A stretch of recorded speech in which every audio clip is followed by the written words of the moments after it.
Hello প্রিয় ছাত্রছাত্রীরা, তোমাদের আজকের ভিডিওটা বেশ গুরুত্বপূর্ণ। দেখতেই পাচ্ছ ইউনিট কনভারসেশন, অর্থাৎ এক একক থেকে আর একটা এককে কিভাবে তোমরা ট্রান্সফার করবে।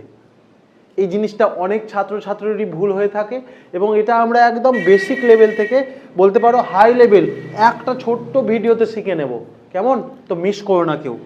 দেখো এখানে লিখে রেখেছি আমি kilometre, hectometre, decametre, metre, decimetre, centimetre, millimetre পরপরভাবে লিখেছি এবং তোমাদেরকে কিন্তু পরপরভাবেই মুখস্থ করতে হবে।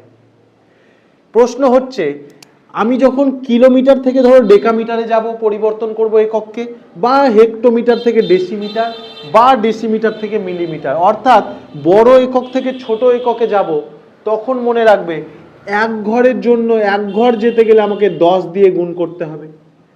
2 ঘর যদি যেতে চাও তাহলে 100 দিয়ে, 3 ঘর যেতে গেলে 1000 দিয়ে, এইভাবে গুণ করতে হবে।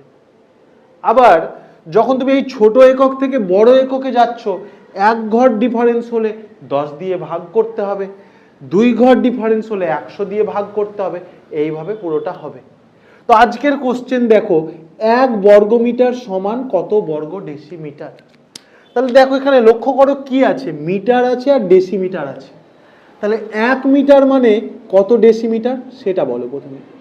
1 মিটার থেকে দেখো ডেসিমিটার 1 ঘর, তার মানে 1 মিটার সমান হচ্ছে 10 ডেসিমিটার। কিন্তু এখানে তো মিটার থেকে ডেসিমিটার আমাকে চাইনি, আমাকে চেয়েছে বর্গ মিটার থেকে বর্গ ডেসিমিটার। তাহলে বর্গ পেতে গেলে কি করতে হবে? উভয় পক্ষকে বর্গ করে দাও। তাহলে 1 এর স্কোয়ার 1, তাহলে 1 মিটারের স্কোয়ার বর্গ মিটার। 10 এর স্কোয়ার কত? 100, তাহলে 100 বর্গ ডেসিমিটার হয়ে গেল।